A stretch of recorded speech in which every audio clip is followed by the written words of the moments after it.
자, 모든 물질은 말이지. 쪼개고 쪼개고 쪼갰을 때 더 이상 쪼개지지 않는 가장 작은 최소 알갱이가 있다. 네. 그게 뭐지?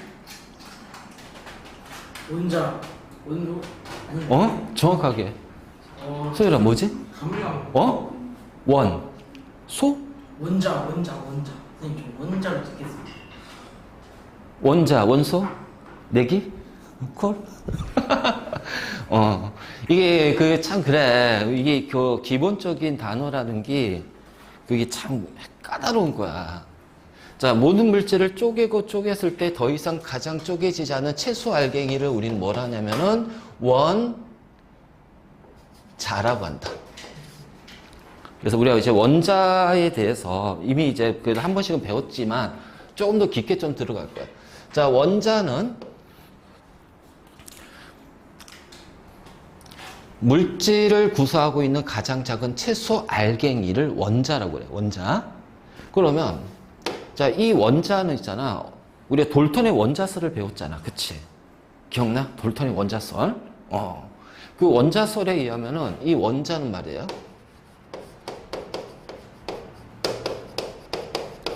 화학 반응에서 원자는 생성되지도 않아. 그러니까 탄소 원자가 있는데 화학 반응하면서 탄소 원자하고 수소 원자가 있는데 갑자기 산소 원자가 뚝하니 생긴다. 그러진 않는단 말이야. 그러니까 화학 반응을 하더라도 원자는 생성되거나 자, 기존에 있던 원자는 소멸되지가 않아. 그러니까 새로운 원자가 만들어지거나 기존의 원자가 없어지거나 자, 그러지 않는다는 말이야. 그러니까 우리가 반응을 할 때, 화학 반응할 때 탄소 원자가 2개가 있어. 그럼 반응 후에도 탄소 원자가 그대로 2개가 있어야 돼. 알지? 자, 만약 생성물에 산소 원자가 4개가 있어요. 그 반응물에도 산소 원자가 4개가 있는 거야. 그래서 원자라는 거는 반응해서, 화학 반응에서 없어지거나 새로운 원자가 만들어지지 않습니다. 그러니까 만약 어떤 새로운 원자가 만들어지거나 기존에 있었던 원자가 만약 없어진다면 우린 그걸 화학 반응이라고 하진 않아. 그게 바로 이제 핵반응이라고 해, 핵반응. 그래서 핵융합으로 2개가 합쳐져서 새로운 원자가 만들어지고 자, 예를 들어서 이제 우라늄 같은 원자가 핵분열을 통해서 바륨하고 크립톤으로 쪼개져서 바륨이란 원자가 만들어지고 크립톤이라는 원자가 만들어져. 그러니까 이런 것들은 핵반응이라고 하지 이건 우리가 화학반응이라고 하진 않아. 그러니까 화학반응에서는 원자라는 것은 그냥 그대로 존재한다. 단지 원자 간의 배열만 달라진다. 알겠지? 그래서 화학반응에서 원자는 생성되거나 소멸되지 않아. 그럼 이 얘기는 반응 전, 반응 후 원자의 종류 변하니? 안 변하겠지? 자, 원자의 개수 변하니 안 변하니? 변하지 않겠지? 전과 후에 원자의 종류와 개수는 안 변한다라는 거예요. 자, 반응 전과 반응 후 원자의 종류와 개수는 변하지 않습니다. 그러니까 반응 전과 후에 원자의 종류가 하고 개수가 변하지 않으니까 반응 전에 예를 들어서 원자들이 있어가지고 전체 질량이 100g이야. 그럼 반응했어. 그럼 그 원자도 그대로 있잖아. 그럼 반응 후의 질량도 어떻게 될까? 그치? 그대로 100g이 되는 거야. 그래서 반응 전후에 총 질량은 변할까 안 변할까? 그치? 안 변한다. 일정하게 유지가 된다. 우리 이거 뭐라고 부를까? 이거를 질량 보존의 법칙이라고 불러.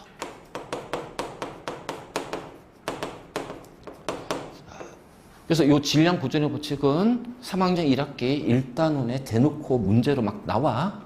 소단원이야. 거기 질량 보존의 법칙 이런 것들 알지? 그러니까는 요거 우리가 제대로 잘 따라와 준다면 여러분들 앞으로 이제 중2 2학기 거나 중3 거 할 때 되게 편해져. 알겠지? 되게 편해져. 자, 이걸 질량 보존의 법칙이라고 그래. 그러면 자, 이걸 가지고서 이제 요거 한번 해볼까?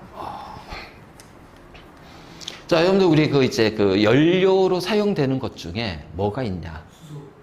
수소도 있고, 그치? 그 다음에 이제 화석 연료도 있고, 석탄, 석유 같은 거. 그 다음에 뭐 천연가스도 있고 석유가스도 있고 막 여러 가지 있을 거야. 그래서 우리가 이제 그런 것들의 어떤 연소 반응 중에 자, 이거 뭐라고 부르냐면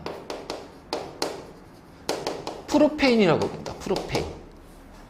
자, 우리 흔히 말하면 일상생활에서는 프로판이라고 해서 이제 사용이 되는 건데, 프로판. 이게 바로 뭐냐면 LPG, 액화 석유가스. 그래서 프로페인, 뷰테인 이런 거거든. 그럼 얘를 LPG를 태워볼 거야. 연소시킬 거야. 연소는 공기 중에 산소 기체와 반응하는 거지. 그래서 탄소하고 산소가 반응하면 CO2가 되고 수소하고 산소가 반응하면 자, 물이 만들어집니다. 자, 이것이 이제 대표적인 연소 반응이에요. 그럼 이제 이거를 우리가 이제 요 화살표가 뭘 뜻하냐? 좌측에 있는 이 물질들이 반응해서 자, 우측에 있는 이러한 물질들이 생성이 되는 거야. 그래서 반응하는 물질들을 프로페인하고 산소를 뭐라고 한다? 반응물. 자, 그래서 반응물들이 반응해서 새로운 물질이 만들어지지. 그때 이산화탄소고 물은 생성되는 물질, 생성물이라고 그래. 그렇지? 그러면 이것도 화학 반응이니까 반응 전과 후에 원자의 종류와 개수는 절대 변하지 않지. 자, 이 프로페인이 한 개가 있다고 해보잔 말이야. 한 개가 있다고 해보자. 그럼 한 개 프로페인에는 탄소 원자가 몇 개가 있어요? 아니, 여기 봐, 여기 보고. 세 개. 우리 그 화학식 하는 거, 이거, 했잖아. 그치? 세 개가 있어. 그러면 탄소 원자 세 개니까 생성물에도 탄소 원자 세 개 있어야 돼. 근데 이산화탄소에는 탄소 원자가 몇 개 있니? 한 개밖에 없거든. 그럼 세 개가 되려면은 요 CO2가 몇 개가 있어야 돼? 그치? 얘가 세 개가 생성이 돼야 돼. 그치?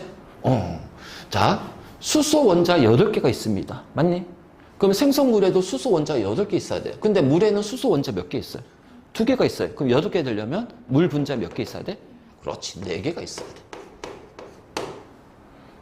자, 보니까 탄소하고 수소 원자의 개수 맞췄어. 그럼 이제 누구 개수 맞춰야 돼? 산소 원자 개수 맞춰줘야겠지. 자, 물에 물 한 개는 산소 원자가 한 개인데 물 분자가 4개가 있으니까 산소 원자는 총 4개가 있는 거야. 맞니? 자, CO2에는 산소 원자가 2개가 있는데 CO2가 3개가 있으니까 산소 원자는 총 몇 개가 있어? 2, 3은 6, 6개가 있어. 그럼 반응 후에 산소 원자는 총 10개가 있네? 그럼 반응물에도 산소 원자가 10개가 있어야 돼, 그치?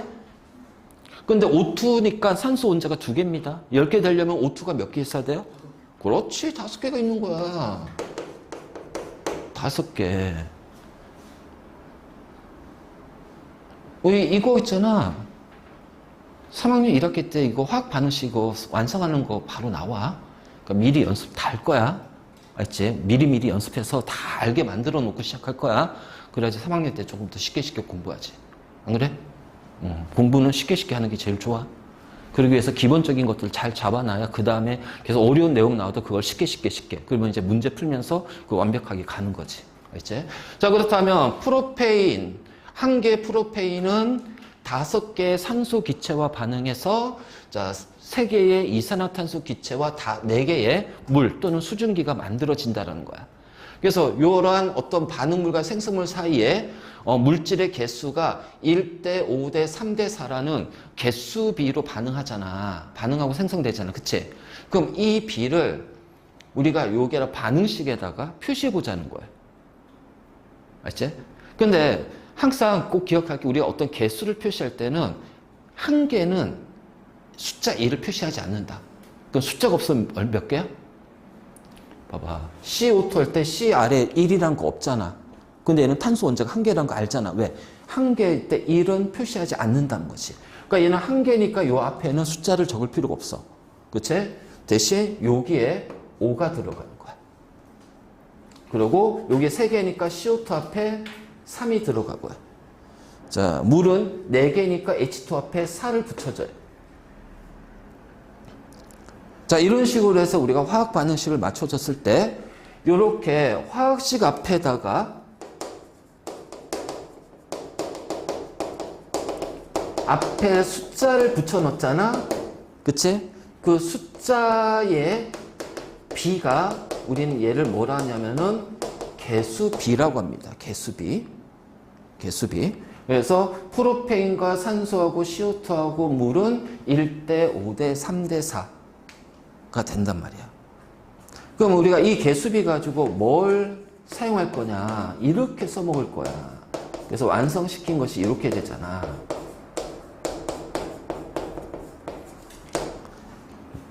그러면 프로페인이 2개가 있고, 자, 산소가 5개가 있어요. 그래서 프로페인 2개와 산소 기체 5개를 넣었어. 자, 반응하기 전에. 그러면 이 둘은 어떻게 되니? 반응하겠지.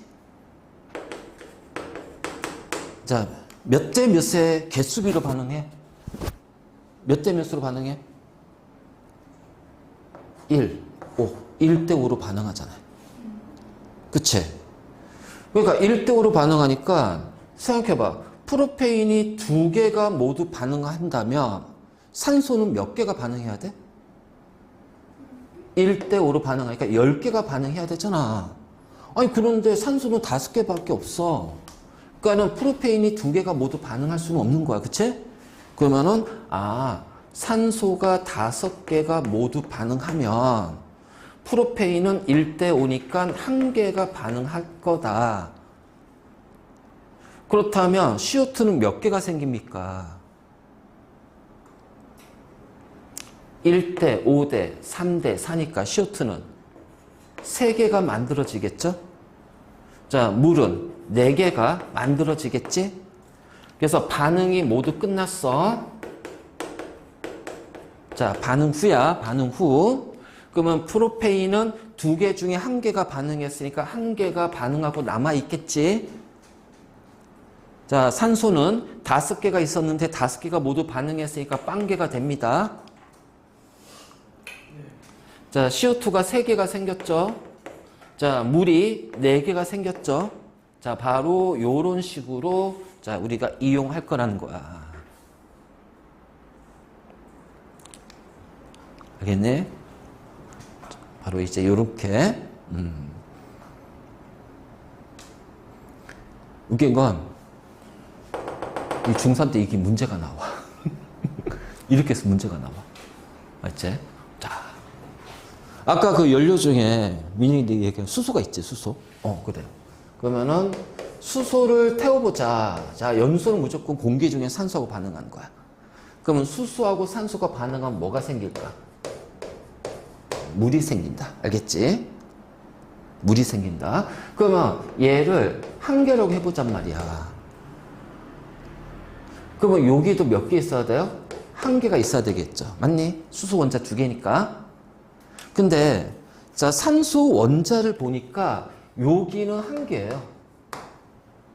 그럼 여기도 1개가 돼야겠죠? 그럼 O2는 2개니까 몇 개가 돼야 돼? 2분의 1개가 돼야 돼. 그래야지 산소 원자가 1개가 되겠지. 그런데 우리가 여기에서 이제 그 반 화학식 앞에 있는 요 숫자의 비를 개수비라고 하잖아. 자, 이 개수비는 뭘로 표현하냐면은 정수비로 표현한다. 그러면은 1대 2분의 1대 1이니까 정수로 만들려면 전체에다가 얼마를 곱해줘야 돼? 그렇지. 그래서 2개의 수소 기체는 1개의 산소 기체와 반응해서 2개의 물이 생긴다. 그러면 이제 요 2대 1대 2를 화학식 앞에다 붙여버리잔 말이야. 2대. 자, 숫자가 없으면 1입니다. 그리고 2. 자, 요런 식으로. 맞니? 자, 그러면 내가 이제 문제 하나 넣을게. 40개의 수소 기체와 30개의 산소 기체를 반응을 시켰어. 생성되는 물의 개수는 몇 개가 나올까? 생성되는 물의 개수는. 자, 40개의 수소 기체와 30개의 산소 기체를 반응시켰다. 자, 생성되는 물의 개수는 몇 개가 나올까요?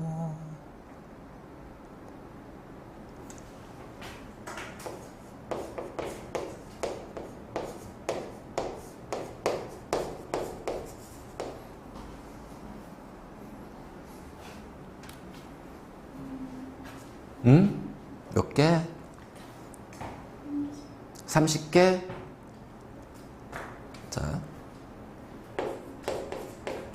자, 40개하고 30개가 있어. 반응 전에 넣었어. 자, 얘네들은 자, 2개, 1개, 2개 이렇게 반응하고 생성되잖아. 그러니까 2대 1이야. 그러면 이거 반응하는 것도 2대 1이 반응해야 되겠지. 그러면 30개가 모두 반응하려면은 얘가 1이니까 2는 60개니까 말이 안 되잖아. 그치? 그러니까는 항상 기억해.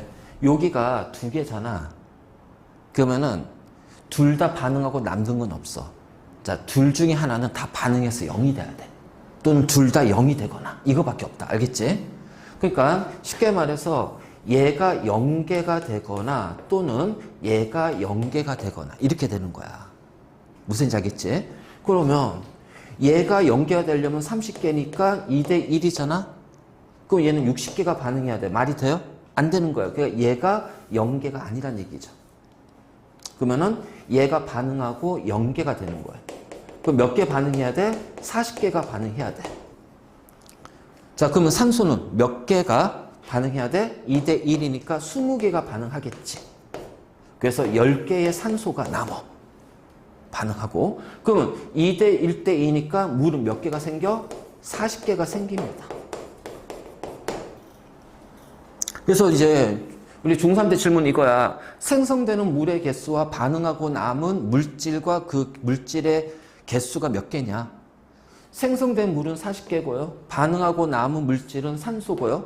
10개가 남아있어요. 자, 이런 식으로 우리가 답을 풀면 되는 거야. 별거 없지? 그래서 요것만 우리가 완성해주면 돼. 요것만. 그래서 이건 이제, 왜냐면 앞으로 이제 화학하려면 이런 화학 반응식을 계속 많이 쓸 거야. 자, 많이 쓸 거기 때문에, 자, 이건 우리가 기본적으로 이제 알고 내가 할 수 있도록 좀 해야 돼. 자, 그러면 요거 한번 해봐. 자, 질소 기체하고 수소 기체를 반응시켰더니 암모니아 기체가 만들어져. 자, 요 개수 완성시켜보자. 저 반응식이 하부법이라고 해가지고 1912년인가 10 몇 년도에 저 식을 이용해서 암모니아를 대량 생산하는 법을 하버라는 과학자가 찾아냈어. 그리고 이 암모니아 가지고 뭘 만드냐면 이걸 가지고 우리가 질소 비료를 만들어. 그래서 우리 식량이 한 6, 7배 늘어나요. 저것 때문에. 굉장히 중요한 반응식이야.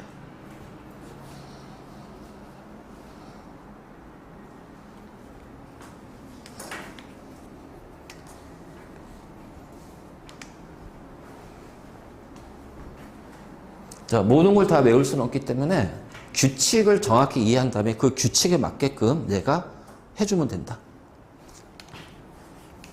한 개니까 질소 원자 2개지. 하나네? 그럼 2개가 있어야 되지. 수소 원자는 6개니까 H2는 3개가 있어야겠지. 그래서 1대 3대 2 이렇게 되는 거야. 이해됐니? 오, 그래 잘하고 있어. 자, 이거 에탄올이야. 그 너 알코올 램프 할 때 많이 사용하는 거 에탄올. 자, 그럼 알코올 램프를 태웠어. 그럼 얘도 당연히 자, CO2하고 물이 나올 겁니다. 또는 수증기가 나오겠죠? 자, 한번 완성시켜봐요.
자, 이거는 연습하면 되게 쉬워진다. 탄소 원자 2개니까 CO2 2개 있어야 되겠지. 자, 근데 수소 봐봐. 여기 몇 개 있니? 수소 원자 5개. 여기. 그럼 총 몇 개? 6개니까 여기에 3을 붙여줘야겠지. 맞지? 산소 원자는 3개, 4개, 7개다. 그치? 근데 여기 1개가 있잖아. 그러니까 여기는 6개가 있어야 돼. 그치? 그럼 O2는 몇 개? 3개. 이제 방법 알았지? 자, 이런 식으로 이제 우리가 화학 반응식 완성시킬 거야. 자, 이렇게 완성시킬 거야. 다시. 자, 우리 이제 뒤에 나오는 내용 중에, 여러분들 그 나트륨 금속이 있어. 나트륨 금속을 물에다가 넣잖아? 이런 식으로 수소 기체가 발생이 돼. 펑 하고 폭파다르시 반응해. 자, 이거 한번 완성시켜봐요.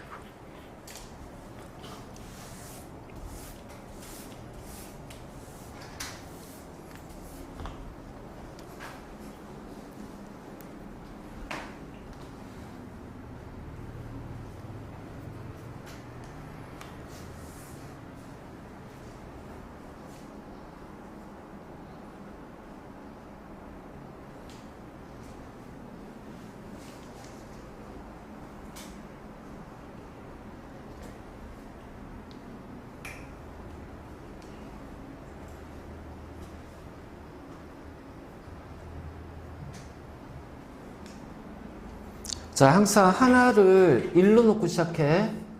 알겠지? 1로 놓고. 그 나트륨 1개니까 얘도 1개가 돼야겠지? 자, 산소 1개니까 얘도 1개가 돼야겠지? 자, 이렇게 가는 거야. 하나씩 하나씩. 근데 수소 원자 2개예요. 여기 1개가 있네? 그 여기도 1개만 있으면 되지? 근데 2개니까 뭐야? 2분의 1. 자, 그리고 나서 뭘로 바꾼다? 분수를 정수로. 그럼 전체에다가 얼마 곱해줘야 돼? 2. 그렇지. 2 곱해주면 2대 2대 2대 1 이렇게 되는 거야. 그래서 이렇게 되는데 그냥 우리가 일반적으로는 그냥 1, 1, 1, 2분의 1 서로 상관없어. 알지? 자, 그럼 이게 이제 질량 보존이잖아. 자, 왜 그러냐면은 잘 봐. 자, 이렇게 삼각 플라스크에다가 100g의 물을 넣고요. 자, 여기에다가 1g의 나트륨 금속을 넣어줍니다. 알지?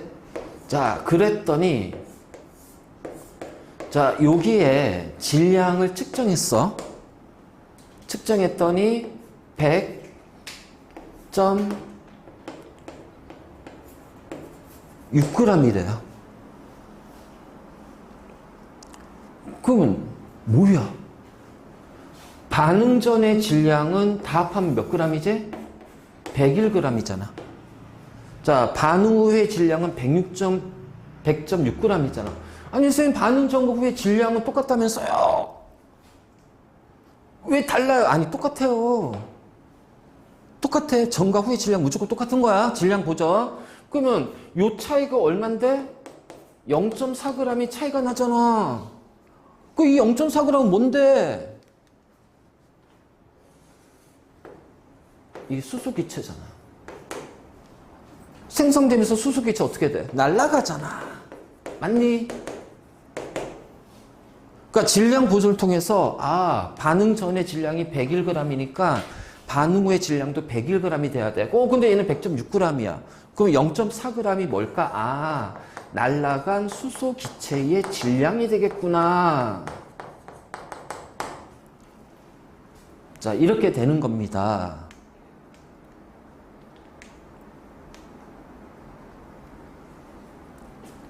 질량 보존을 이용하는 거야. 알지? 그러니까 이 질량 보존이라는 것이 단순하게 그냥 이렇게 돼. 질량이 똑같아. 이게 아니라 이걸 가지고 우리는 굉장히 많은 걸 할 거야. 그래서 이거는 앞으로 너희가 과학을 고등학교에 갔을 때 배워도 계속 나오는 거고, 이거는 계속 실험에도 중3 때 질량 보존의 법칙 실험하면서 이거 또 계속 나와. 그러니까 전체 총 질량은 일정하지만 그 부분의 질량은 변할 수가 있어. 이런 식으로. 그치? 자, 바로 이제 이런 식으로. 자, 그 다음에, 자, 여기 이제 지울게. 이런 것도 돼. 자, 우리가 화학 반응은 그 종류가 굉장히 많다. 그래서 모든 반응식을 외울 수는 없어. 그래서 자주 나오는 거나 어떤 그런 것들은 외워놓고 이제 규칙적인 것들을 가는데, 예를 들어서 이런 게 있단 말이야. 탄산칼슘에 염산을 떨어뜨렸더니 염화칼슘하고 물이 생기면서 자, 기체 A가 발생이 됐답니다. 자, 이 반응식 처음 보죠. 기체 A가 뭘까요? 그래서 기체 A가 뭐냐 물어볼 수도 있지만, 보기에서는 이제 요 기체 A에 대한 여러 가지 특징들이 보기로 막 나올 거야. 그래서 기체 A에 해당하는 것을, 옳은 것을, 기체 A에 대한 설명 중에 옳은 것을 보기에서 모두 고르시오. 막 이렇게 나오기도 한단 말이야. 아니, 그럼 기체 A가 뭔지 알아야 보기를 찾을 거 아니야. 그치? 이런 거지, 이런 거. 그럼 내가 이 반응식을 외우고 있다면, 아, 그래, 기체 A는 뭐야? 나오면서 풀면 되겠지만, 우리가 모든 걸 외울 수는 없잖아. 찾아야지. 원자의 종류와 개수 변하니, 안 변하니? 안 변하지? 그러면, 칼슘 한 개 있네? 여기도 한 개 있네? 그럼 지워. 수소가 2개 있네? 지워. 그치? 염소 CL이 2개가 있네? 지워. 자, 지워. 그러면은 얘는 지금 탄소 1개에 탄소가 1개고 산소 원자가 3개가 있어요. 자, 요게는 지금 산소가 1개가 있어요. 그러면 기체 A는 탄소가 몇 개 있어야 돼? 탄소가 1개 있어야 되고 산소는 몇 개 있어야 된다? 아니지, 1개 여기 있었잖아. 그럼 2개가 있어야 되지. 그러면 탄소 하나, 산소 원자 2개야. 그럼 A는 뭐야? CO2야, CO2. 이산화탄소.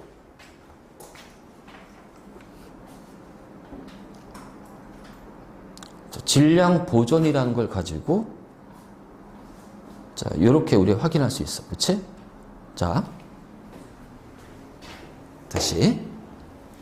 이번에는 A하고 B가 반응해서 자, C라는 생성물이 만들어집니다.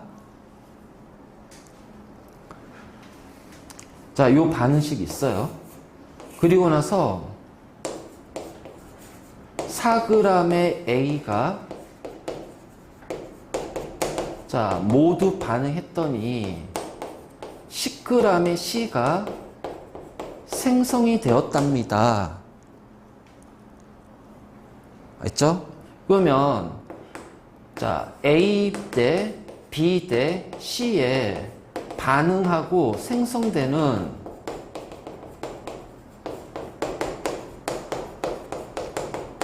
질량 B는 몇 대 몇 대 몇일까? 자, 이게 이제 일정 성분비 법칙이라고 해서 자, 우리 중2, 중3 때 1학기 때 배울 거야. 바로 1단원에서. 자. 그치? 그럼 봐봐라. 4g의 A가 있어. 자, B가 몇 g인지 몰라. 근데 얘가 모두 반응했대. 그래서 C가 몇 g 생겼어요? 10g이 생겼어요. 반응 전과 후에 총 질량이 일정하다는 것은 이것도 되는 거지. 자, 반응하면은 질량이 줄어들지. A하고 B 반응물은 질량이 줄어들지. 자, 생성물은 질량이 늘어날 거냐? 만들어지니까. 그러니까 반응하면서 줄어드는 질량과 생성되면서 늘어나는 질량이 어떻게 된다?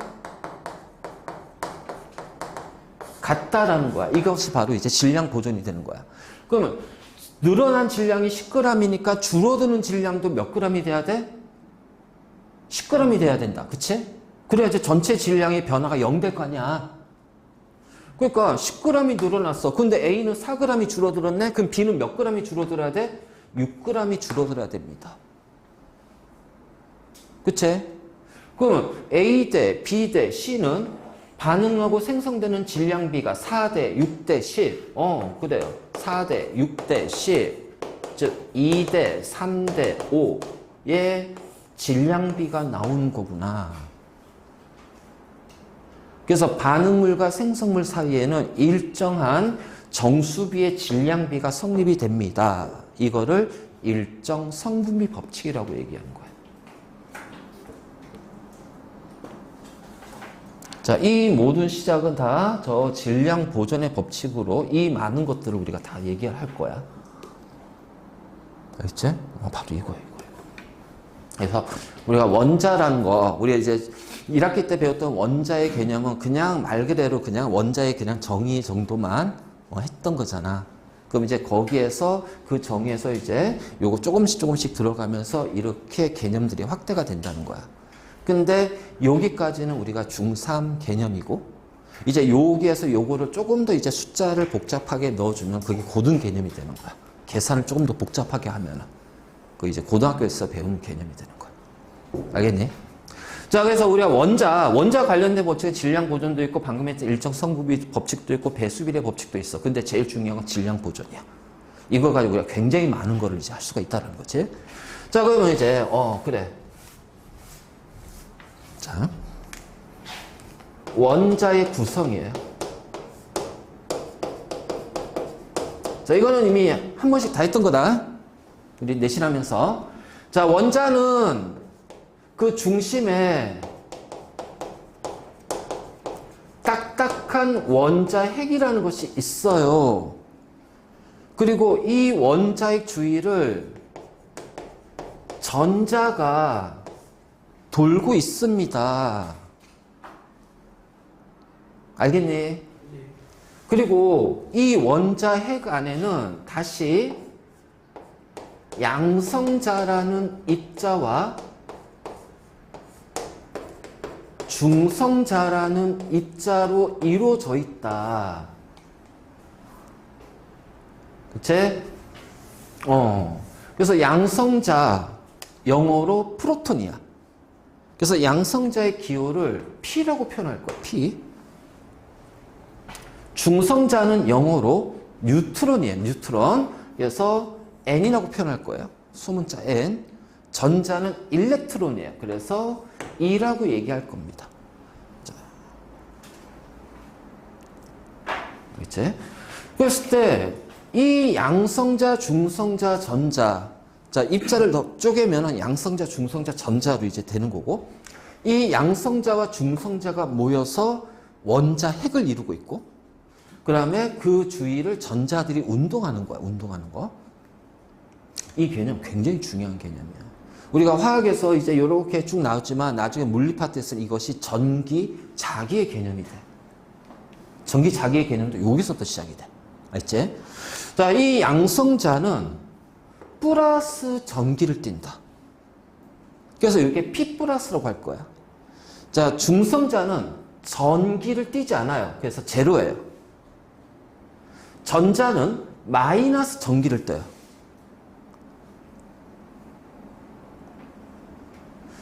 그렇기 때문에 양성자가 플러스고 중성자는 전하 전기가 없고요. 전자는 마이너스 전하 전기를 떼요. 자, 이게 우리 배웠지? 전기의 양을 뭘로 표현한다? 또는 이걸 이제 전하량이라고 하지? 뭘로 표현한다? C라고 표현한다. 이거 뭐라고 읽어? 그렇지. 쿨롱이야, 쿨롱. 쿨롱이라는 거지, 쿨롱. 그래서 양성자 한 개의 전하량, 전자 한 개의 전하량은 크기가 똑같아. 양성자 한 개하고 전자 한 개의 전하량은 크기가 똑같아. 자, 그 크기는 얼마냐? 자, 이 숫자는 외우지는 마. 1.6 곱하기 10의 마이너스 19승 쿨롱으로 양성자 한 개하고 전자 한 개는 전하량이 똑같대요. 자, 이 숫자는 외우는 거 아닙니다. 지금은 외우는 거 아니고 나중에 고등학교 가서 외워 이거는. 그냥 양성자 한 개하고 전자 한 개는 전하량이 같구나. 그래서 요게 다 이렇게 할 거야. 얘네들의 전하량의 비. 그럼 한 개 전하량은 똑같잖아요. 중성자 0이죠. 그래서 전하량의 비를 1로 놓을 거예요. 자, 그럼 앞에 플러스 마이너스 이렇게 놓아주면 돼. 그래서 양성자 한 개와 전자 한 개의 전하량이 같구나. 전하량이 같구나. 자, 이런 식으로 우리가 이제 얘기해 주면 된다. 자, 그러면 띠리리리리 띠띠리리리. 자, 원자라는 표현이 나오지. 자, 우리가 이 원자라는 용어를 썼을 때는 기본적인 개념이 전제가 깔려 있다. 원자는 정기적으로 봤을 때는 중성이다. 우리가 원자라는 표현 자체는 중성이라는 표현이 들어간다.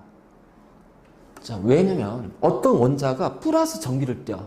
그럼 우리 원자라고 부르지 않아. 뭐라고 불러? 그치? 양이온이라고 불러. 어떤 원자가 마이너스 전기를 떼어. 그럼 음이온이라고 하지 원자는 표현을 쓰지 않아. 그치? 그래서 원자라는 표현 자체는 얘는 정기적으로 중성이다. 근데 원자 안에 보니까 뭐야? 플러스 전기를 띠고 있는 양성자가 있고 마이너스 전기를 띠고 있는 전자가 있어. 근데 전체를 봤더니 정기적으로 중성이래. 그럼 다시 말해서 플러스의 크기와 전체 플러스의 크기와 전체 마이너스 크기가 똑같다는 얘기잖아. 더해서 0이 돼야 되니까. 그럼 전체 플러스 크기는 결국 뭐야? 양성자 수지. 전체 마이너스 크기는 전자 수하고 비례하지.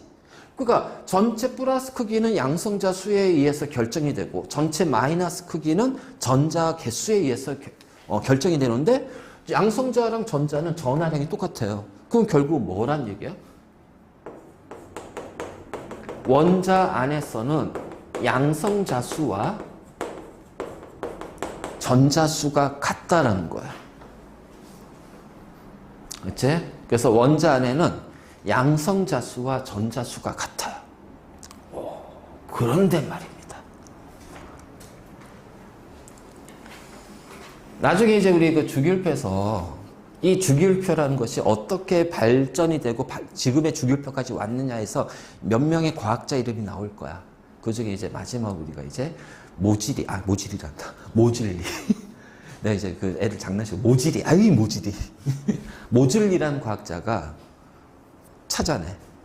보니까 모든 수소 원자 안에는 양성자가 한 개가 있어. 자, 모든 헬륨 원자 안에는 양성자가 2개가 있는 거야. 자, 모든 탄소 원자 안에는 양성자가 6개가 있어. 야, 이거 우리 수업했어, 이거. 기억나지, 민혁아? 너 기억나지? 이거 해줬잖아, 그치? 그러니까 어떤 원자를 봤더니 양성자가 1개야. 그 얘는 어떤 원자예요? 수소 원자인 거죠. 어떤 원자를 봤더니 양성자가 6개야. 그럼 얘는 어떤 원자예요? 종류가? 탄소 원자인 거예요. 그래서 원자의 종류마다 양성자 수가 고유하다는 거야. 그 양성자 개수 가지고서 뭘 구별할 수 있냐? 얘는 어떤 원자네? 어떤 원자네? 원자의 종류를 알 수가 있지. 그래서 원자를 구별할 수 있는 게 바로 양성자 수야. 그래서 이 양성자 수를 뭐라고 하자? 원자 번호라고 하자. 이거 진짜 중요한 거다. 그래서 원자에서는 원자 번호가 양성자 수가 되고, 자, 그리고 원자에서는 그것이 전자 수가 됩니다.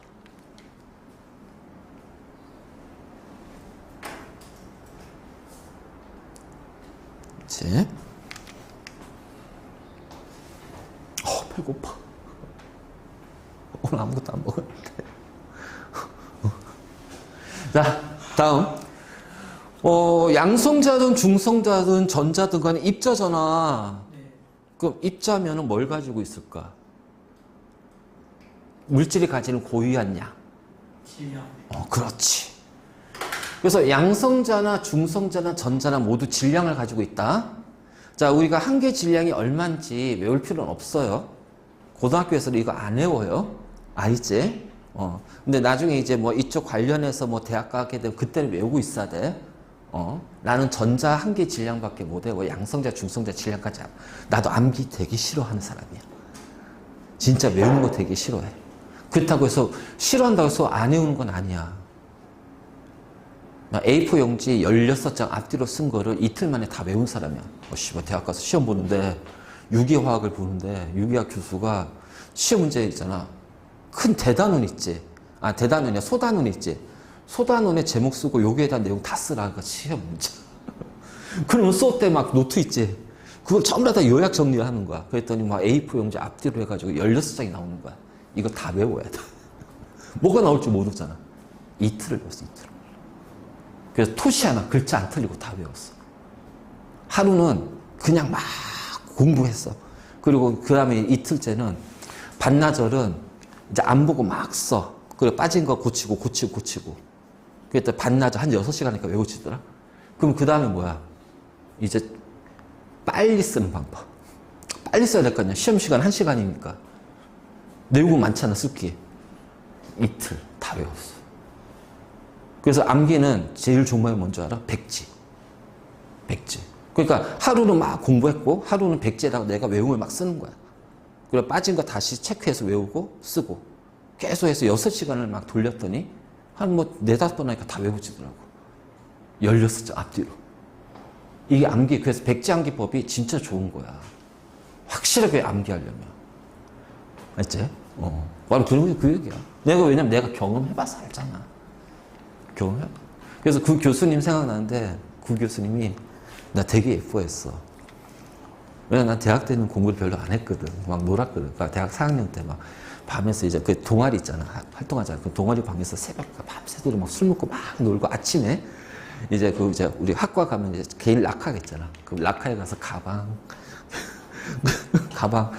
꺼내놓고 이제 막 이제 꺼내놓는데 그때 이제 아침 6시나 7시 요 사이야. 한 6시 반인데 그 교수님 출근하시는 거야. 그 딱 만나. 락카 1층이고 막 그게 만나. 그럼 그 교수님 나를 이따 학교 온 걸로 기억하시는 거야. 나는 이제 챙겨서 나갈 건데 지금. 그게 되게 잘 본 거야. 그 되게 예쁨을 받았어. 막 대학원 가서도 되게 예쁨 받고 막. 근데 일찍 돌아가셨지. 아파가지고 되게 열심히 되게 또 잘생겨서 멋있었어. 내가 와, 나 저렇게 늙어야지 할 정도로 멋진 선생님인데. 자, 어쨌든 질량을 가지고 있다. 알겠지?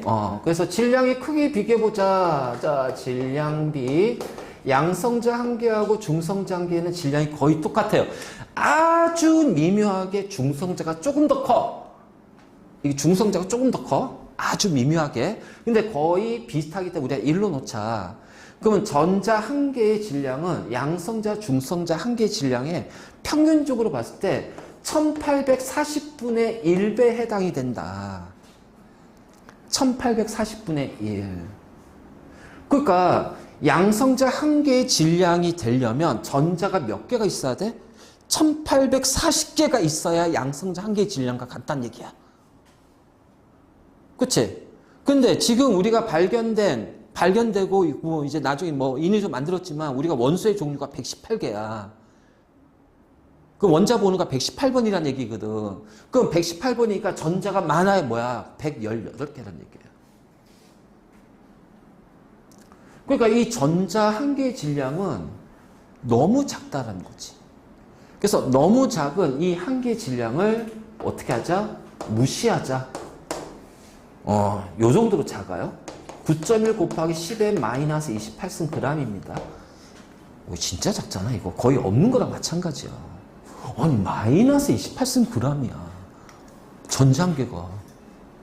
그러니까 이건 너무 작으니까 무시하자는 거야. 그러니까 무시하자는 얘기는 결국은 원자의 질량을 얘기할 때는 원자의 질량은 양성자의 전체 질량과 중성자 전체 질량과 그 다음에 전자의 전체 질량을 다 더해야 되는데 전자의 질량은 너무 작기 때문에 전자의 질량을 더하지 않아도 원자 질량은 그냥 그대로가 되는 거야. 그 결국은 전자의 질량을 빼면은 원자의 질량은 누구랑 똑같니? 원자 핵의 질량과 같은 거예요. 그래서 원자의 질량은 원자의 핵의 질량과 같구나. 이렇게 되는 거고, 그러면 이 원자의 질량 크기를 결정하는 것이 뭘까? 자, 원자의 질량이 크려면은요, 당연히 원자 핵의 양성자하고 중성자가 많아야 되죠. 그래서 그 원자 안에 양성자와 중성자가 몇 개가 있느냐, 원자 핵 속에. 이것이 바로 원자 질량 크기를 결정할 거란 말이야. 근데 잘 들어. 양성자 수나 중성자 수나 전자 수. 야, 이거 양성자가 0.5개야. 이건 절대로 없잖아. 그치? 그렇잖아. 그러니까 우리가 어떤 입자수를 측정할 때는 다 정수로 표현한단 말이야. 그래서 양성자 수와 중성자 수가 몇 개에 따라서 원자의 질량을 결정하죠. 그것을 바로 질량수라고 불러.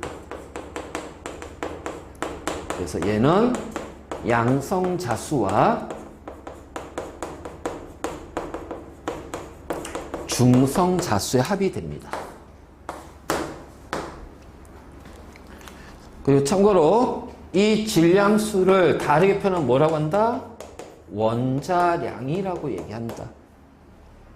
이 질량수를 다르게 표현하면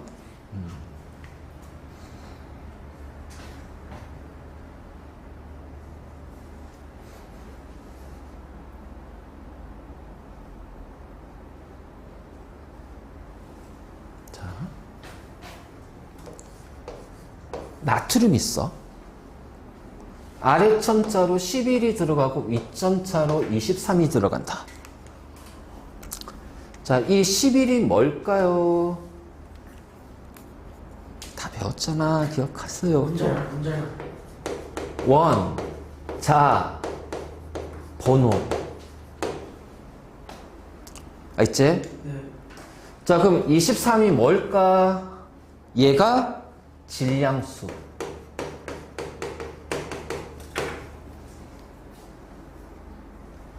그러면 자, 나트륨 원자 안에는 양성자가 몇 개 있니?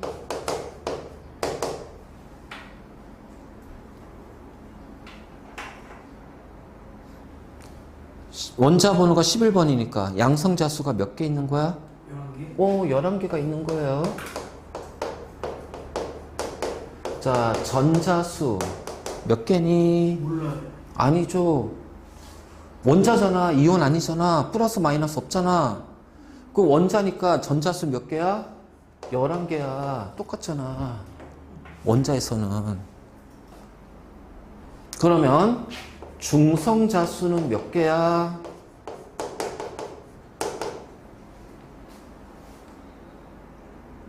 중성자수는 자, 질량수가 23이다. 질량수는 양성자와 중성자수를 더한 거야. 그럼 23은 11개 플러스 12개 이렇게 되는 거야. 알겠지? 그래서 우리가 원소 기호 이렇게 표현해. 그래서 우리 그 처음에 수업할 때 내가 원자 번호 1번부터 20번까지는 꼭 외우라고 그랬잖아. 꼭 외우더라. 그치? 외워야 돼. 그만큼 중요한 거야.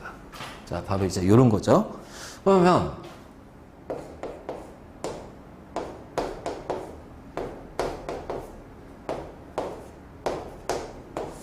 자, 수소야, 수소. 네. 자, 양성자수 몇 개? 한 개, 한 개, 한 개입니다. 맞니? 네. 원자 번호니까.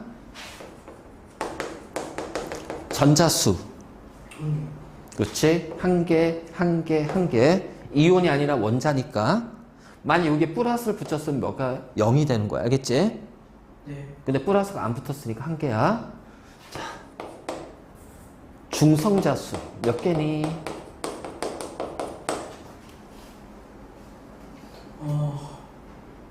한 0개? 응. 1개? 응? 2개? 그치. 오케이, 잘했어. 이렇게 하는 거야. 바로. 그러면 얘네들은 말이지. 특징을 보니까 뭐야? 같은 원소네? 같은 원소네? 네. 수소니까 같은 원자 번호네? 근데 서로 다른 질량수를 가지고 있어. 질량이 달라. 그래서 중성자수가 다른 거야. 그럼 같은 원소에 서로 다른 질량수를 가지고 있다면 우리는 이거를 뭐라고 부를까?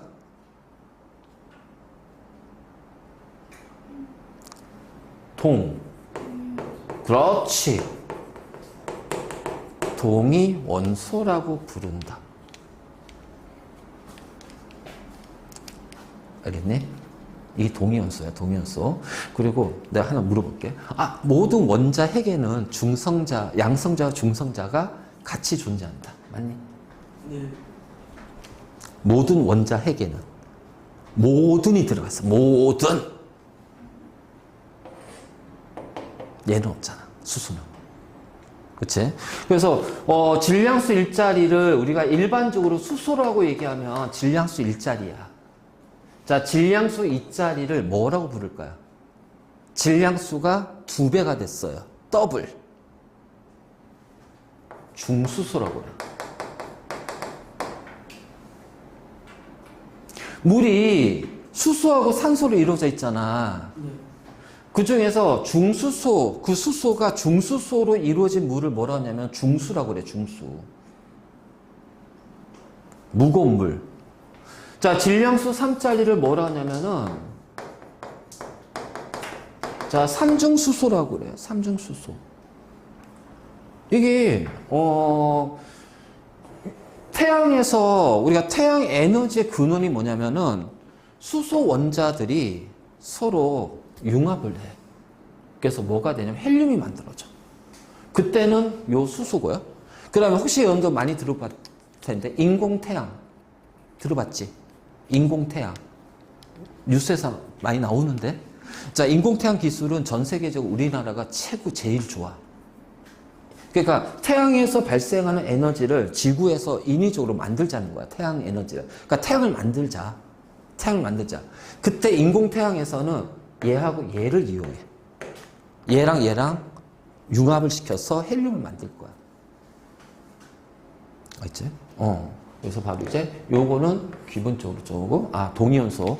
동위원소 중에서 우리가 과학에서 이제 고등에서 많이 나온 게 요거거든요. 3개. 그래서 바로 요런 거 있어요. 자, 여기가 이해됐니? 뭘 할 거냐면은,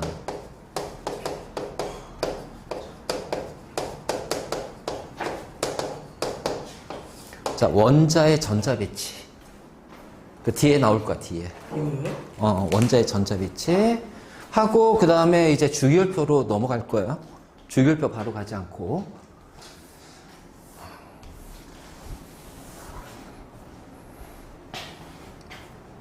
자, 우리 기억나니? 원자 모형? 예. 처음에 돌턴의 원자 모형. 그 다음. 돌턴은 원자설을 주장했잖아. 그래서 원자는 그냥 딱딱한 알게니까 9. 그 다음에 톰슨이 전자를 발견했지. 그 푸딩. 톰슨의 제자 러더포드는 원자 핵을 발견했어.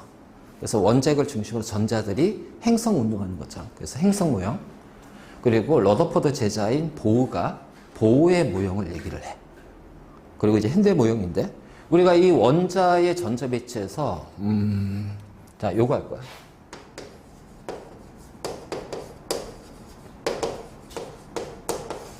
자, 보우의 모형 가지고서 전자 배치할 거야. 자, 보우는 이제 이 보우 스승인 러더포드가 원자 핵을 발견했단 말이야. 그래서 러더포드의 원자 모형은 요 플러스를 띠고 있는 원자 핵 주위를 마이너스를 띠고 있는 전자가 마치 태양을 중심으로 화성이 지구가 행성이 공전하는 것처럼, 그래서 태양계 모형이라고도 하고 행성 모형이라고도 해. 그치? 이게 이제 러더포드 원자 모형인데, 근데 러더포드 원자 모형을 봤을 때, 자, 이 원자 핵의 질량이 아까 얘기했지만 거의 원자 질량과 똑같다고 그랬잖아요. 자, 전자는 질량이 거의 무시할 만큼 작은 거고요. 자, 그럼 플러스 마이너스니까 이 둘 사이에는 뭐가 나타나요?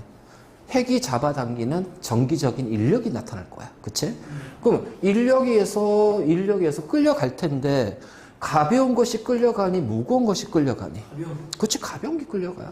그러니까 이 전자는 돌면서 운동할 때 핵이 잡아당기는 정기적인 인력에 의해서 얘는 원자 핵을 향해 끌려가면서 원자 핵으로 돌진할 거라는 거야. 그럼 나중에 어떻게 되니? 이렇게 딱 붙어버리겠지. 그치? 자, 지금 잠실에서 야구하냐? 지금 안 하는 아, 오늘 야구해? 잠실. 아, 하겠다. LG 아니면 두산 둘 중에 하나 하겠네? 두산 하겠구나. 네, 두산이. 두산이 누구랑 하더라? KT인가? 아니요, 그 기아요. 아, 쓱스. 아닌데. 아니야. 두산이 쓱 아니야? 잠깐만. LG하고 기아가 아니야? LG랑 LG하고 롯데 아니야? LG랑 삼성이. LG 기아랑. 어? 두산이 누구랑 하지? 두산이요? 쓱 아닌가? 아닌데요? 응? KT인가? KT지? 네. 그래. 자, 왜냐면 이걸 이렇게 생각해보자. 이 원자를 잠실 야구장 크기라고 해보잔 말이야. 네. 그 원자의 크기는 어느 정도가 될까요? 많이 크겠죠? 많이 클까? 많이 클까? 이게 잠실 야구장이면 원자의 크기는 그 이루하고 외야 그 중간에 딱 가운데 지점에 500원 동전을 딱 두면 돼. 500원 500원 동전 크기야. 그러니까 잠실 야구장만한 원자의 크기에 그 중심에 500원 동전, 뭐 제일 큰 거는 이제 뭐 골프공 정도. 그래 500원 동전이 딱 있다고 해봐. 그럼 전자가 돌면서 전자가 차지하는 공간이 원자의 크기인데 이 전자가 원자 핵을 향해 돌진하면 어떻게 돼? 잠실 야구장만한 원자가 어떻게 돼? 500원 동전 크기로 다 줄어듭니다. 네. 그 물질이라는 것이 존재할 수 있어 없어요? 그렇지, 없어요. 그러니까 러더퍼드 모형에서는 전자는 원자의 핵을 향해 돌진한다는 얘기야.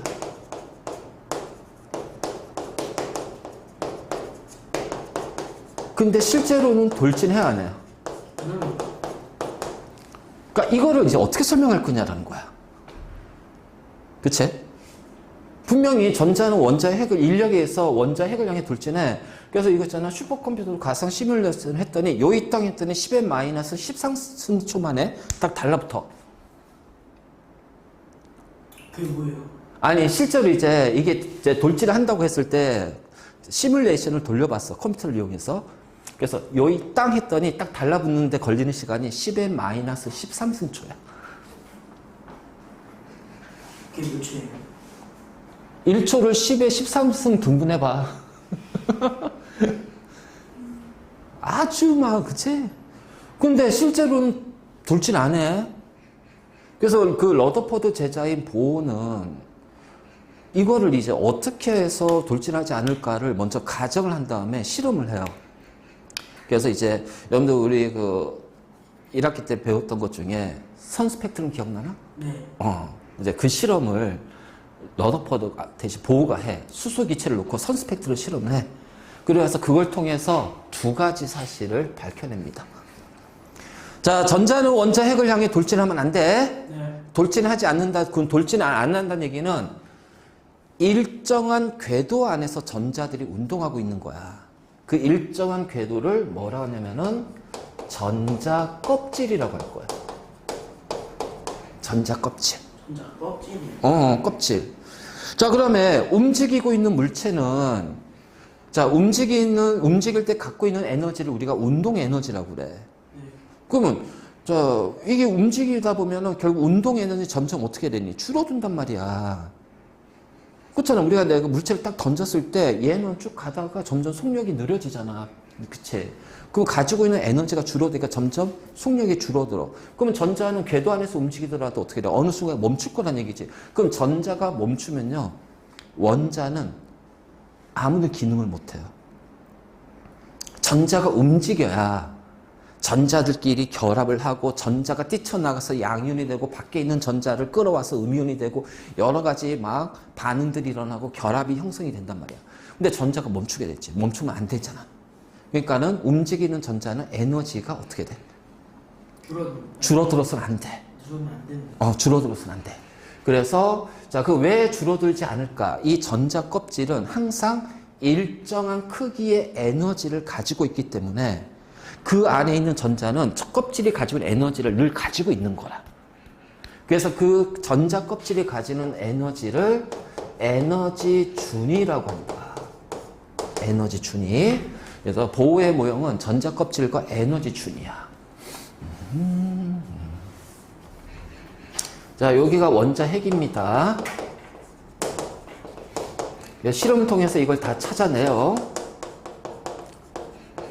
자, 전자 껍질. 자, 핵으로부터 이제 껍질 있겠지. 그래서 첫 번째 껍질을 K라고 할 거야. 두 번째 껍질을 L, 세 번째를 M, 네 번째 N. 그래서 K, L, M, N, O, P, Q 이렇게 알파벳 순으로 이제 전자 껍질을 찾아내. 그러고 나서 첫 번째 껍질, 핵에서 제일 가까운 껍질을 K라고 얘기했어. 그래서 K부터 알파벳이 시작이 되는 거야. 그거 왜 K야? 아니, 알파벳 순이면 A부터 해야 되잖아. A 껍질, B 껍질, 그치? 그러니까 보는 나중에 생각한 거야. 현재 나는 얘를 발견했어. 근데 만약 내가 A라고 명명을 해버리면, 여기 A라고 명칭을 붙여버리면, 나중에 누군가가 요 안쪽에 껍질을 발견하게 되면, 이 사람은 이걸 어떻게 명명할 거야? A 마이너스? 그치? 애매하잖아. 그래서 그 사람을 위해서 그냥 K부터 시작하는 거야. 그래서 누군가 안쪽에 껍질을 발견했다? 그럼 얘를 J라고 해. 참 배려심이 좋아. 근데 이제 안쪽 껍질은 발견이 안 됐어. 그래서 그냥 이제 K부터 갈 거야. 알겠지? 자, 그렇다면 여기에 전자가 있고요. 여기에 전자가 있고 전자가 있다고 해봅시다. 자, 핵이 플러스를 띄고 있고 전자는 마이너스 띄고 있겠지. 핵이 잡아당기지만 껍질을 벗어나지 않으니까 이 전자는 원자 핵을 향해 돌진하지 않아. 자, 그럼 이렇게 잡아당기니까 자, 이렇게 갈수록 핵으로부터 거리가 멀어진다. 맞니? 예. 그럼 거리가 멀어지면은 전자를 잡아당기는 핵의 인력은 자, 커질까요? 작아질까요? 커져요. 멀어지는데 참 당기는 힘이 참 커진다. 그치? 네. 멀어질수록 당기는 힘은 어떻게 돼? 약해지잖아. 그래요. 약해지잖아. 아니, 전기 안 배웠구나. 너희 학교에서. 안 했는데요? 전기 자기 안 했구나. 네. 그래서 전하를 띄고 있는 대전체 사이에는 자, 서로 다른 전하 사이는 인력, 같은 전하 길이는 청력이 작용하잖아. 근데 그 대전체 사이의 거리가 가까워질수록 잡아당긴 인력이나 밀어내는 청력이 커지거든. 그럼 멀어지면 약해져. 알지? 자, 인력이 약해져요. 그럼 인력이 약해진다. 자, 이거 몇 번은 좀 수업하다가 얘기해 줬던 것 같은데. 자, 우리가 그 안정하다는 의미가 있다. 안정하다. 영어로는 be stable. 스테이블하다. 자, 이게 어떤 의미일까? 안정하다. 이거 진짜 중요한 거야. 그러니까 에너지가 낮은 게 안정한 건데. 그러면 우리가 어떤 현상들을 봤을 때, 얘는 지금 현재 안정한 상태야. 얘는 안정해지고 있어. 그랬을 때 그거를 어떤 현상으로 판단했을 때는 어떤 걸까? 자, 스테이블을 영어 사전 찾아보면은 이렇게 나와. 안정한. 그렇고. 안정한 게 뭐지? 근데 그 다음에 찾아봐봐. 꾸준한, 변함이 없는. 그치? 일정한. 이런 식의 표현이 들어가. 자, 꾸준하고 변함이 없고 일정하다는 얘기는, 결국 안정하다는 얘기는 뭐다? 변화가 적다. 적을수록 안정해지는 거고, 그래서 가장 안정한 상태는 우리가 관찰했을 때 변화가 없는 상태가 가장 안정한 겁니다. 맞지? 그래서 변화가 없어. 그럼 변화가 줄어들려면요, 에너지는 커져야 돼요? 작아져야 돼요? 작아져야 돼요. 자, 인력은 커져야 되니? 작아져야 되니? 커져야 됩니다. 왜요? 인력은 당기는 힘이야. 즉, 변화하는 것을 당기기 때문에 변화를 막는 거다. 그래서 인력이 커질수록 어떻게 돼? 변화가 적어진다. 그러면 반대로 반발력, 청력은 어떻게 돼야 된다? 작을수록.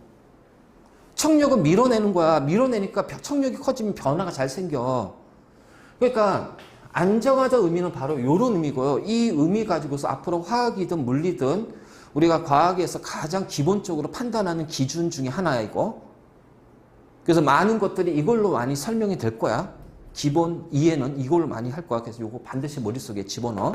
안정하다. 변화가 적을수록 안정해. 그래서 에너지가 작을수록 안정하고 잡아당기는 힘이 클수록 안정하고 밀어내는 힘이 작을수록 안정한 거야. 그러면 해결력이 작아지니까 잡아당기는 힘이 약해지잖아요. 안정해져요? 불안정해져요? 불안정해져요. 자, 불안정하다는 얘기는 에너지가 커지니 작아지니? 커지. 그렇지. 에너지가 커지는 거야. 그러니까 껍질이 이렇게 되면은 그 껍질이 가지는 에너지 준위는 어떻게 될까? 이런 식으로 커져 나간다는 얘기야.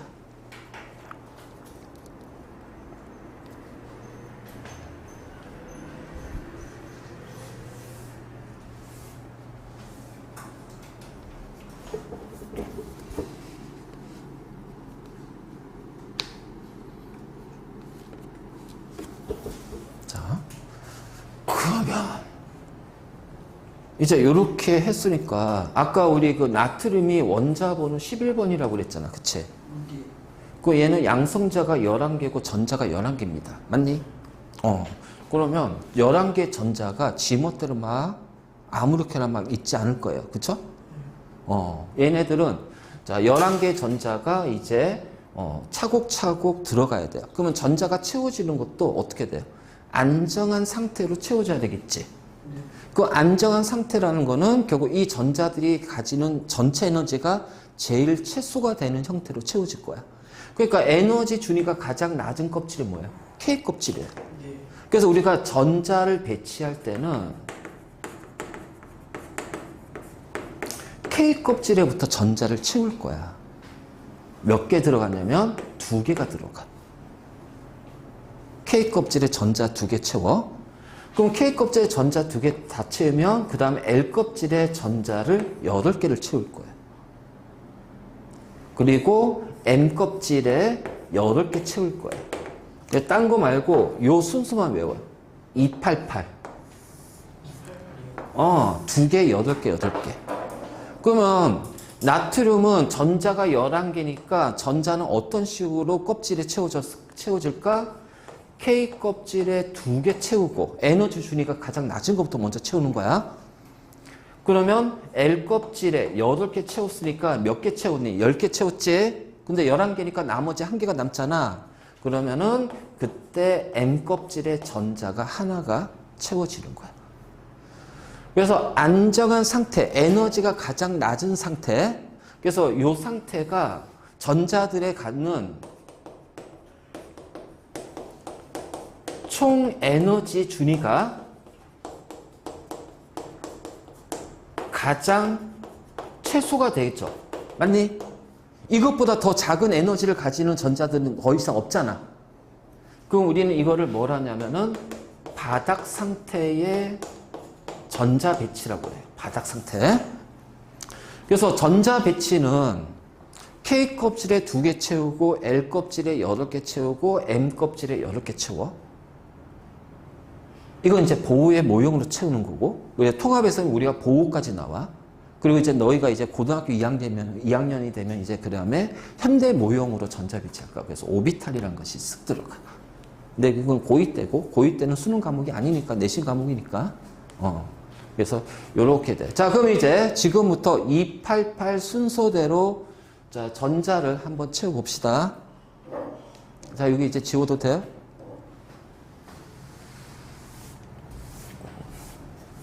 자, 항상 기억해야 돼. 전자 배치는 K 껍질에 2개 채우고 L 껍질에 8개 채우고 M 껍질에 8개 채운다. 자, 이것이 바닥 상태의 전자 배치다. 자, 원자번호 1번부터 20번까지 수소, 전자 몇 개? 1개. 그러니까 K 껍질에 전자 하나가 채워질 거야. 맞니? 네. 자, 원자번호 2번 헬륨. 자, 얘는 전자 2개니까 K 껍질에 전자가 2개 채워질 거야. 자, 원자번호 3번의 리튬. 얘는 전자 3개니까 K 껍질 2개 채우고 그 다음에 L 껍질에 하나 채울 거야. 그냥 순서대로 채워나가면 돼요. 그러니까 여러분들은 1번부터 20번까지만 외우고 있으면 돼요. 그 외운 거 가지고서 그냥 전자를 순서대로 채워나가면 돼. 그 베릴륨은 전자 4개니까 K 껍질 2개, L 껍질 2개가 된다. 자, 붕소는 5개이기 때문에 K 껍질 2개, L 껍질 3개가 되고, 탄소는 6개니까 K 껍질 2개, L 껍질 4개가 되고, 질소는 7개니까 K 껍질 2개, L 껍질 5개 되고요. 산소는 8개이기 때문에 K 껍질 2개, L 껍질 6개 되고요. 자, 플루오린은 9개니까 K 껍질 2개, L 껍질 7개가 돼요. 자, 10번의 네온은 10개니까 K 껍질 2개, L 껍질 8개가 채워지고. 자, 11번의 나트륨 K 껍질 2개, L 8개. 그 282가 그 다음에 M 껍질에 하나가 들어가야겠지? 288, 요 순서대로. 자, 12번의 마그네슘 K 껍질 2개, L 8개, M 껍질 2개.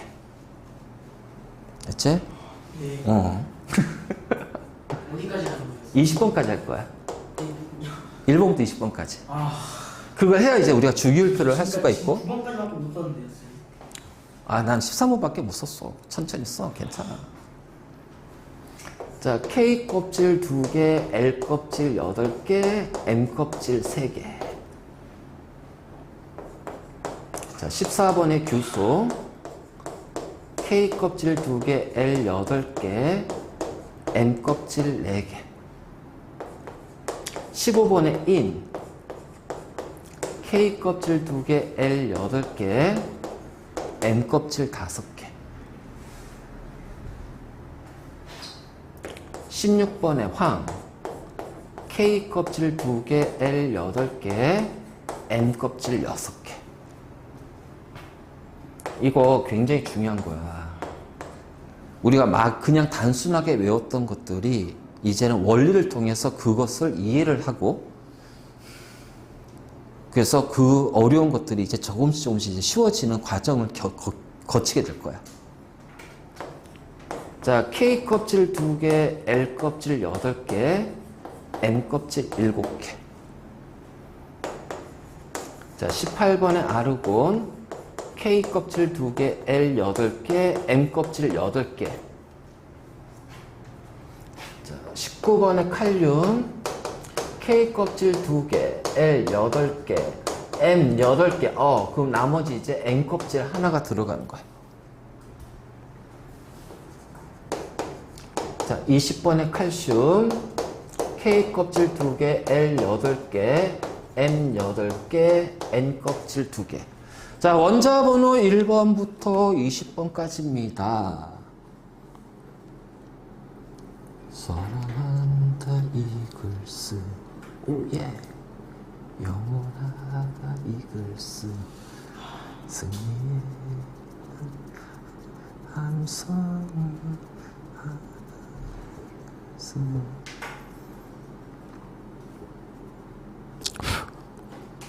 내 사랑하나 내 사랑 이글스 또 사랑한다 체가.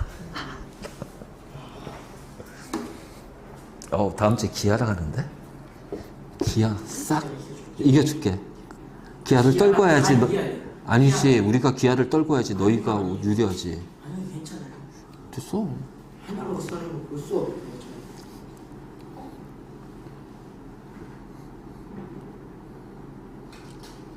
난 올 한국 시리즈를 기아하고 하나가 할 거라고 생각해. 아니요, 자, 1번부터 20번까지 우리가 이렇게 이제 자.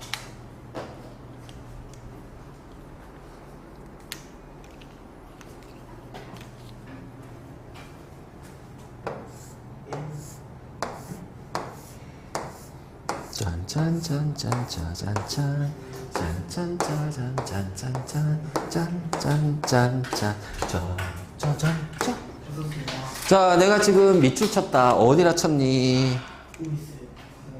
어디다 밑줄 쳤니? 그렇지. 맨 마지막 바깥쪽.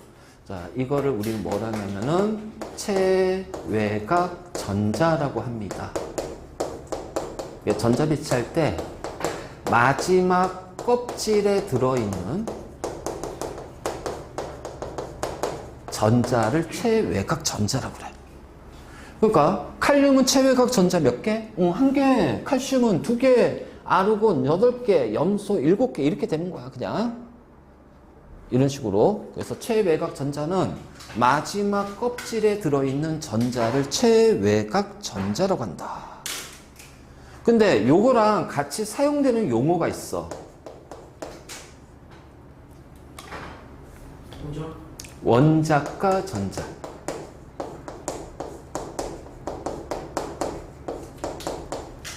자, 원자과 전자는 어떤 거냐? 반응에 관여하는 전자. 즉 화학 반응에 관여하거나 참여하는 전자. 이걸 이제 원자과 전자라고 그래. 그러면 어떤 전자가 반응에 관여할까?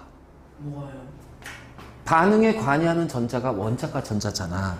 그러면 봐봐. 그래서 염소 같은 전자가 총 17개거든. 그럼 17개 전자가 모두 다 화학 반응에 관여할 거냐라는 거야. 그건 아니라는 거야. 그럼 어떤 전자가 반응에 관여한다? 체외각 전자가 반응에 관여합니다.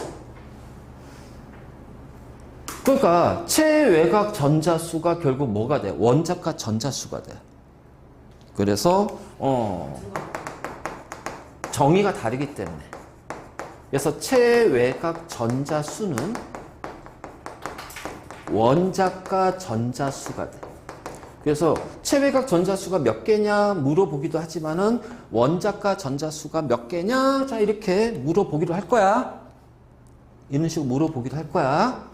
자, 그래서 먼저 우리가 전자 배치 가지고 체외각 전자 마지막 껍질에 있는 전자. 자, 원자과 전자는 반응에 관여하는 전자. 그런데 체외각 전자가 관여한다. 그래서 일반적으로 체외각 전자 수나 원자과 전자 수는 똑같아. 알지? 일반적으로 일반적으로.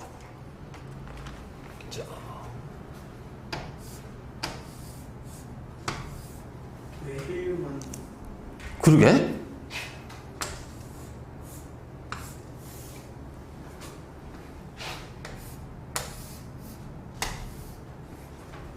자, 내가 어디다가 표시했냐? 헬륨 플루오린 아, 플로린이야? 미안. 플로린이구나. 큰일 날 뻔했다. 요. 아, 여기. 자, 헬륨, 네온, 아르곤. 헬륨 자, 얘네들을 뭐라고 부를까? 배웠는데. 헬륨, 네온, 아르곤을 뭐라고 부르지? 굿. 비. 활성. 기체. 자, 활성이라는 게 영어로는 액티비티야.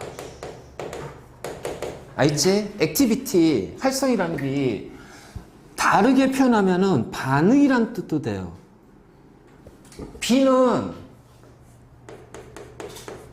뭐니 이거? 안일비 그렇지. 그러면 합쳐봐. 반응하지 않는 기체. 그렇지. 비활성 기체야. 다시 말해서 반응성이 없다는 거예요. 반응성이 없다는 거야. 자, 헬륨은 체외각 전자 몇 개입니까? 헬륨은 자, 네온 몇 개예요? 8개요. 아르곤 8개요. 그렇죠? 그러면 얘네들은 원자과 전자 수가 몇 개야? 총이요?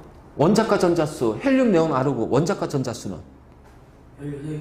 아니, 총 말고 헬륨은 원자과 전자 몇 개냐고. 2개요. 네온은 8개요. 아르곤은 8개요. 자, 원자과 전자의 정의가 뭔데? 반응에 관여하는 전자잖아. 네. 반응성이 있어 없어? 그럼 반응에 관여하는 전자가 있어 없어? 그럼 몇 개야? 0개. 이게 들어가잖아. 자, 비활성 기체, 헬륨, 네온, 아르곤. 얘네들은 반응성이 없습니다. 그래서 헬륨은 체외각 전자 2개고, 네온은 8개고, 아르곤도 8개지만, 원자과 전자, 다시 말해서 반응에 관여하는 전자 수는 몇 개가 된다? 빵개가 된다. 빵개다, 빵개. 자, 그러면 왜 반응성이 없을까요? 우리가 화학 반응한다는 얘기는 쉽게 말해서 전자들이 결합하거나 그걸 이제 공유 결합이라고 그래. 자, 또는 전자를 뺏겨서 양이온이 되거나 전자를 얻어서 음이온이 되거나 쉽게 말해서 이 원자과 전자가 있다는 거야. 즉 전자를 넣었다 뺐다 할 수 있고요. 다른 놈하고 공유할 수 있는 거예요. 그게 원자과 전자예요. 근데 그 전자가 없다는 얘기예요.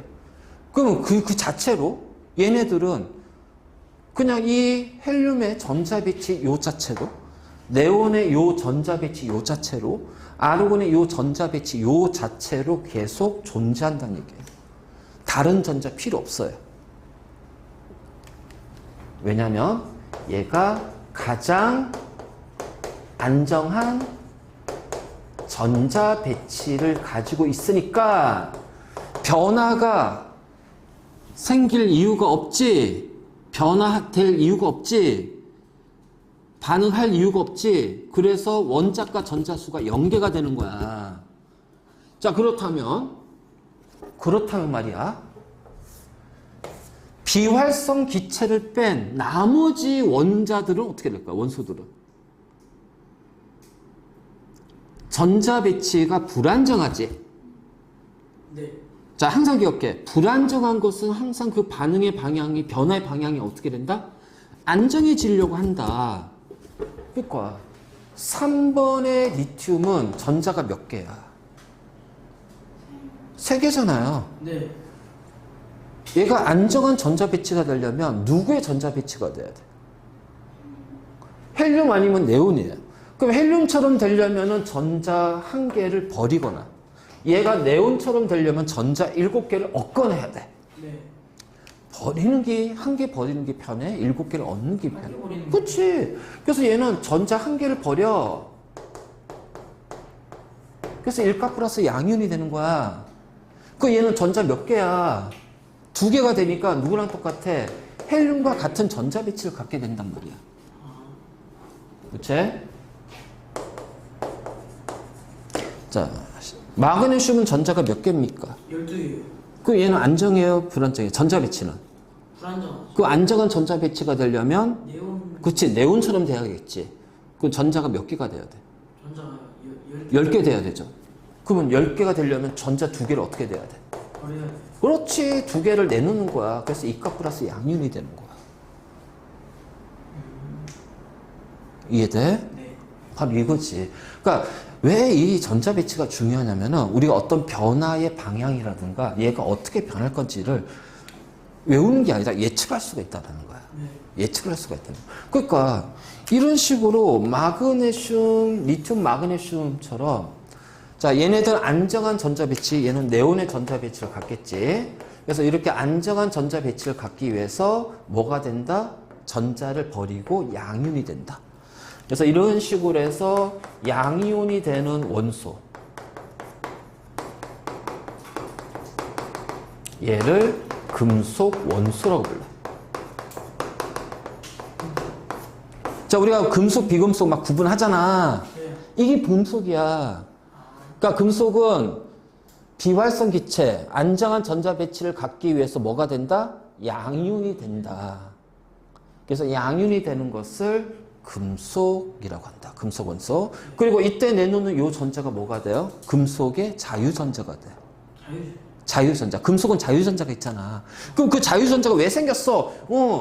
얘네들 양이온이 되면서 내놓는 전자, 얘가 바로 뭐가 돼? 자유전자가 되고, 그래서 이 전자들 때문에 금속 안에 이 자유전자들이 막 돌아다니고 있잖아.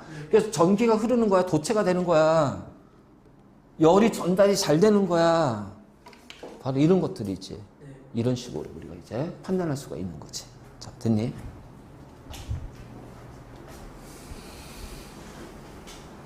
내 사랑하는 아이 사랑 이걸 사랑한다 제가 나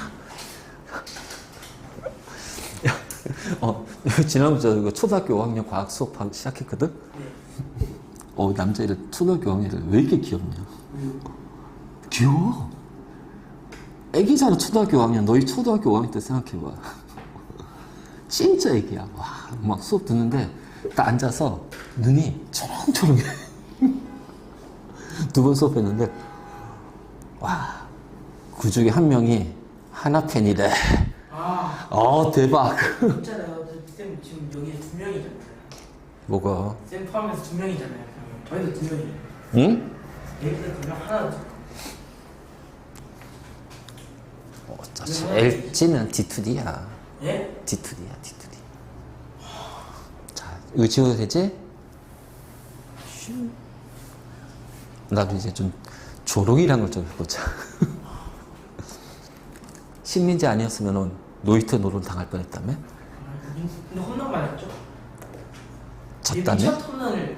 졌다며? 자, 플로리는 전자가 9개입니다. 얘가 안정한 전자 배치가 되려면 몇 개가 돼야 돼요? 10개요. 그럼 전자 하나가 부족하지? 그래서 전자 하나를 얻어. 음료이죠. 그렇지, 음이온이 되는 거야. 16번의 황은 전자가 몇 개니? 16개야. 그럼 안정한 전자 배치가 되려면 몇 개가 돼야 돼? 18개가 돼요. 그렇지, 그 2개가 더 필요하네? 얘도 음료. 그래서 이가 마이너스 음이온이 되는 거야. 그러니까 플로린이나 황처럼 안정한 전자 배치를 갖기 위해서 음이온이 되는 원소가 있어. 무슨 원소죠? 비금속.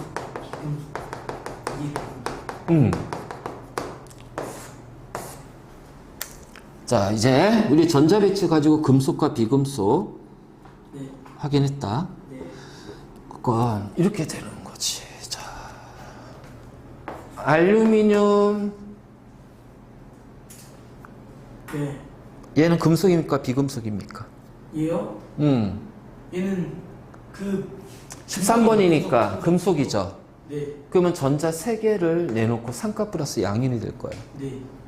자, CL은 금속이에요, 비금속이에요? 비금속이요. 그렇죠. 17번이니까 전자 1개를 얻어서 1가 마이너스 음이온이 될 거예요. 자, 이런 식으로 금속과 비금속이 만나면, 자, 금속이 전자를 내놓고 비금속이 전자 받아. 근데 얘는 전자 몇 개 내놓지? 3개요. 그러면 몇 개 받아야 돼? 3개. 3개 받아야겠지. 근데 염소 원자는 1개밖에 못 받잖아. 네. 그 염소 원자가 몇 개 있어야 돼? 3개가 있어야 돼. 그치? 그래서 어떻게 된다? AlCl3 염화 알루미늄. 자, 이렇게 된다. 그래서 삼가 플러스 1가 마이너스네? 그럼 우리는 이거를 묶어서 무슨 결합이라고 그래? 이온 결합이라고 한다. 왜? 양이온과 음이온이 붙었잖아. 네. 자, 이렇게 되는 거야. 이게 바로 이온 결합인 거야. 네. 그치? 자, 여기에 지울게. 네. 자, 수소하고 수소가 만났습니다. 자, 수소는 K 껍질의 전자 하나예요. 얘네들은 안정한 전자 배치가 되려면 뭐처럼 돼야 돼요? 헬륨이 돼야겠죠. 전자 1개가 부족하지. 네. 근데 금속하고 비금속이 만나면 금속이 전자를 주잖아. 네. 그러니까 일종의 금속한테 있어서는 체외각 전자가 남는 전자니까 줘버린단 말이야. 근데 얘는 둘 다 전자 1개씩 부족해. 네. 어떡할 거냐? 그러게요. 그치? K 껍질에 전자 하나 있어. 자, K 껍질에 전자 하나 있어. 그럼 어떻게 하냐면 이 원자핵이 이 전자를 잡아당겨. 이 원자핵이 이 전자를 잡아당겨. 그러니까 수소 원자가 서로 다가가. 그 다가가면 수소 원자끼리 이렇게 겹쳐지겠지. 네. 그럼 겹쳐지는 공간에 요 전자, 체외각 전자가 놓여진단 말이야. 그래서 한 쌍을 만들고 이 한 쌍을 공유해. 네. 이게 H2야. 그래서 전자쌍을 공유하네? 그럼 요 수소 원자는 전자가 몇 개 됐어? 2개. 요 수소 원자도 2개. 2개. 이게 바로 무슨 결합이야? 공유 결합이야. 공유결합. 이게 공유 결합이에요. 그래서 비금속과 비금속은 공유 결합을 하고 금속과 비금속은 이온 결합하는 거야. 이게 바로 화학 결합이야. 그치? 그러니까 공유결합하니까 얘네들은 이온이 아니잖아. 네. 근데 이온 결합은 이온이 붙은 거잖아. 플러스 마이너스 있잖아. 그래서 얘를 물에 녹이면은 양이온과 음이온이 물속에서 떠다니지. 네. 그치? 물에서 녹으니까 떠다닐 거 아니야.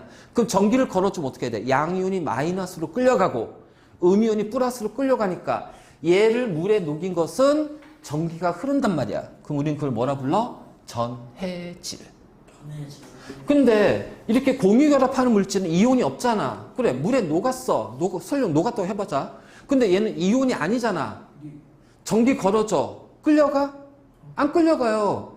그래서 이 공유결합 물질이 물에 녹았는데 물에 녹아서 수용액이 됐지만 전기에 안 끌려가. 그 전기가 흐르니? 흐르지 않아요. 그 우리는 이걸 뭐라 불러요? 비전해질. 이런 식으로. 그러니까 이렇게 이제 개념이 연결이 되는 거야. 연결이. 네. 그러니까 우리가 이제 이 결합까지 가는 거 여기까지 쭉 갈 건데 그게서 제일 중요한 게 뭐야? 전자배치. 이 전자배치하고 그래서 요걸 가지고서 나 다른 원소들은 어떤 식으로 변화가 일어날까? 어떤 반응이 일어날까를 우리가 예측을 한다는 거야. 그래서 가장 대표적으로 얘는 만나면 이온 결합하겠네. 그럼 이온 결합이 어떤 식으로 결합이 될 건지, 얘가 전자를 몇 개를 잃고 몇 개를 얻을 건지를 우리가 판단할 수가 있는 거지. 외우는 게 아니라 판단하자는 거야. 판단. 그게 이제 우리가 과학 공부를 쉽게 하는 방법이야. 바로 이제 이런 식으로. 그럼 비금속끼리 요렇게 전자쌍을 형성해서 공유하는구나. 공유하구나. 그래서 이렇게 공유한다. 그러면 얘는 전자쌍을 몇 개를 만들어서 공유할 건지 우리 그것도 예측할 수가 있단 말이에요. 예측할 수도. 그러니까 이런 거지. 예를 들어서 탄소는 K 껍질에 2개 있고요. L 껍질에 4개가 있습니다. 그 얘는 안정해지려면 전자가 4개가 더 필요하단 말이야. 맞니? 그치? 그러면 여기에서 전자쌍을 만들고요. 여기에서 전자쌍 만들고 여기에서 전자쌍 만들고 여기에 전자쌍 만들면 즉 하나 둘 셋 넷 4쌍의 전자쌍을 만들면 누구랑 여기에 수소하고 이렇게 공유 결합을 형성하면 얘가 바로 뭐야? CH4야. 메테인이 되는 거야. 그러니까 이걸 우리가 예측할 수가 있다라는 거야. 예측할 수가 있다라는 거야. 자, 더 가보자. 산소는 K 껍질에 2개고 L 껍질에 6개야. 네. 그럼 전자가 2개가 부족하잖아. 그럼 어떻게 돼? 요렇게 수소랑 공유 전자쌍을 만들 거야. 수소랑 요렇게 수소하고. 그러면은 요 산소 뭐야? 하나, 둘, 셋, 넷, 다섯, 여섯, 일곱, 8개 됐잖아요. 수소는 1개, 2개 됐잖아요. 그럼 이게 뭐야, 이게? 물이야, 물. 이게 물이 되는 거야. 이렇게 우리가 예측을 할 수가 있다는 거지. 어떻게 만들어지고, 얘가 어떤 형태로 결합이 되고, 이걸 우리가 예측을 할 수가 있다는 거야. 자, 됐니? 네. 그래서, 우리 오늘, 자, 전자 배치를 했습니다. 자, 오늘은 숙제가 없어. 왜 했어요? 이거 이제 다음 시간에 해야지 이제 숙제가 나갈 거야. 예. 대신 오늘 한 거 완벽하게 달달달 외우고 와야 된다. 완벽하게. 전자빛이, 자, 그 전자빛이 어떻게 되냐면은, 19번 칼륨, K 껍질에 2개, L 8개, M 8개, N 껍질 1개. 이게 탁탁탁 나와야 돼. 이 정도로 연습해놔야 돼. 진짜요? 이 정도 연습이 돼야 돼.